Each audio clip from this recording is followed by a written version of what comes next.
Hi, how are you? I'm good. I'm doing a lot of public speaking practice. If you want to be on camera, if you have a few minutes. No worries. No, good luck with your class. Take care. You too. Hello. Hi.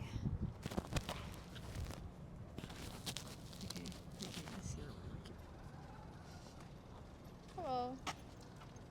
You guys free for a quick interview, or you're busy? You guys free for a quick interview?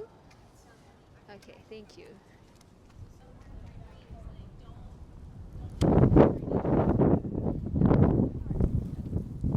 Hello. Hi. Do you have a few minutes to spare? I'm collecting a bunch of stories with students. I'm asking them their take on public speaking and just like getting to pick people's minds and like public speakers, are they born, are they made? And just with the questions will follow from there and just ask you about what you're studying and How long is this about? just a few minutes. Yeah, I'll try to save your time. Yeah. Thank you so much. Okay. Turn the camera on. Okay, we're running. We're running. Hi, my name is Chiwendu and I'm doing a bunch of interviews with students around the country. So I wanted to ask who do I have the pleasure of speaking with today? Hi, my name is Hirsch Lambacha. Gotcha. That's awesome. If you don't mind me asking, it sounds like your name is Indian. Where in India? North or south? That's a good catch. Yeah, I'm more so northeast. Yeah. What language do you speak, by the way? My main language is Gujarati. Gujarati. That's Yeah. awesome. You're the second Gujarati person I met. Oh, no I way. met someone else today with Today this. too? Yes, Oh, today. wow. So that's a good sign. Small Yeah, world, that's a good sign. Yeah. So I wanted to ask you, what are you studying currently at Harvard University? I'm studying optometry. Optometry. That's for the eyes, right? Yes. That's awesome. That's awesome. I have a lot of history with eyes because I had a lot of eye issues growing up, so it's always cool to meet people who are studying. Yeah, it's a blessing. I had like a very amazing eye doctor who, impacted my life as a kid. So it's always cool to meet someone studying to become Yeah. one. Yeah, Honestly, my eye doctor is the reason why I want to become. that's awesome. That's awesome. That's amazing. Yeah, well, good luck with your studies. Yeah, Fingers crossed. yeah. So my first question is, do you think public speakers are born or they're made? I think public speakers are definitely made. They're made. I do think that people are born with special confidence, but I think that confidence could also be made as you grow and expose yourself to multiple people. Just step out of your comfort zone. That's awesome. That's awesome. I wanted to ask, in your field as an optometry, right? What does public speaking look like? Is it a lot of like research and you guys have boards? You present it in front of like a bunch of students in a massive lecture room? Like what does it look like? And what year are you in, if you don't mind me asking? I didn't ask you that. Yeah, I'm only a first year student, That's so I don't know awesome. as much yet, but Okay. soon to be. Soon to be. But I'm sorry, I forgot your question. I said, what is public speaking look like in the field you're studying right now? Like, Optometry? yeah. I feel like you have to get out of your comfort zone, especially when it comes to a field like optometry. It's a very study-based thing. Only some people are like class representatives and things like that go out of their way to speak to professors Okay. and etc. But it's not like well known for especially first year students to go out of their way and be like that voice for the students. I know I've joined a club in Boston where we advocate for optometry and we fight for laws to make sure that optometry has proper rights and we could expand our field and stuff like that. So that is one thing that students can get into, especially first year students, take advantage of that and try to advocate for the field of optometry. But so far, I think that's pretty much where we're at. That's awesome. Yeah. I wanted to ask. I forgot to ask you this question. I know you talked about like your eye doctor like being like a massive impact to you. I wanted to ask what was your exposure to public speaking as a high schooler, as a teenager? Like, how did you work through the kinks of because I feel like a lot of high schoolers they're figuring out a lot of things. Your voice, their confidence, their personality. How did you Going build through yours? puberty Yeah, and yeah. everything, so yeah.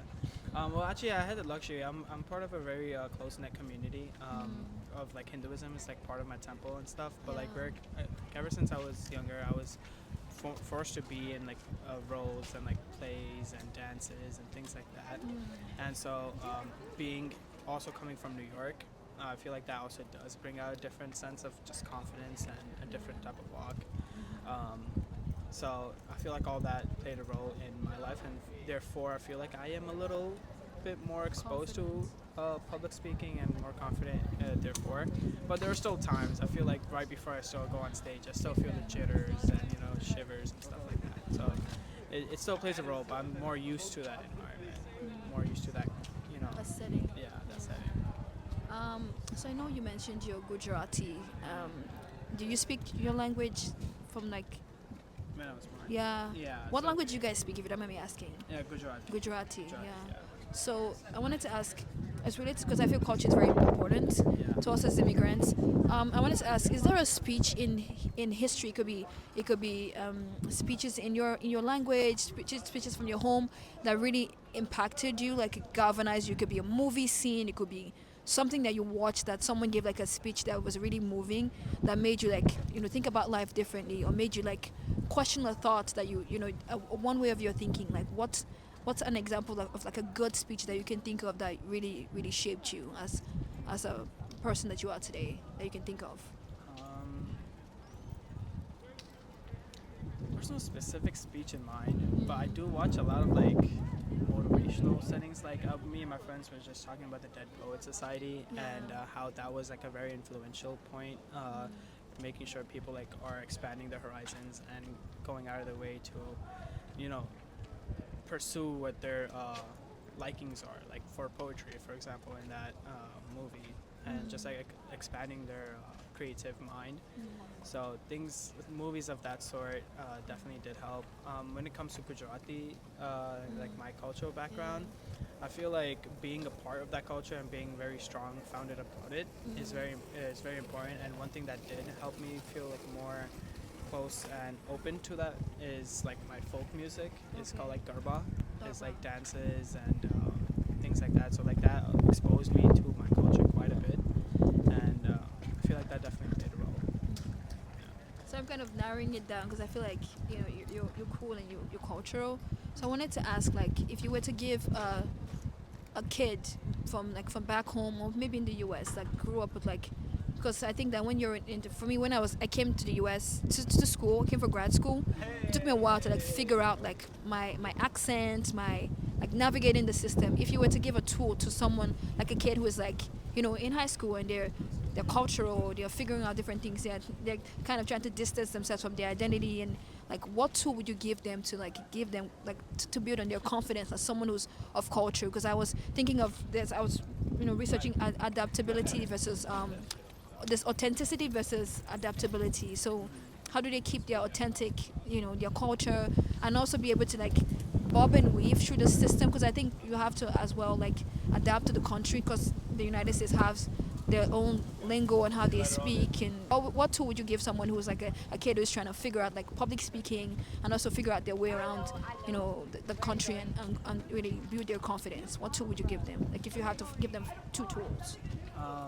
So like two pieces of advice I would give is, one, don't be afraid of your culture. I feel like America is considered the melting pot of the world, right? It's very diverse, so many different people, so many different cultures, so many different languages and foods and a whole bunch. It's a melting pot. It really is a melting pot. So why should you feel uncomfortable to share your own background, your culture? And I feel like once that clicked into my mindset that people would like to know about my culture too, I was more open to learn about my culture and not like stray away from it. That played a big role. And then second thing is don't be afraid to ask questions and like go out of your way to talk to people. So before, I feel like I wasn't as publicly, I was very shy, but now I feel like once I took the baby steps, just saying hi to people and then having smaller conversations with them, and then even if you do talk about your culture and things like that, you'll get more and more comfortable with things like that. Yeah. Thank you so much. I wish you all the best with your field, and Thank you so much. hope you become an amazing eye doctor. And Thank I you can't so wait much. to see your work. Yeah, thank you. much. Take Thank care, you. you too. Have a good one. Thank you so much.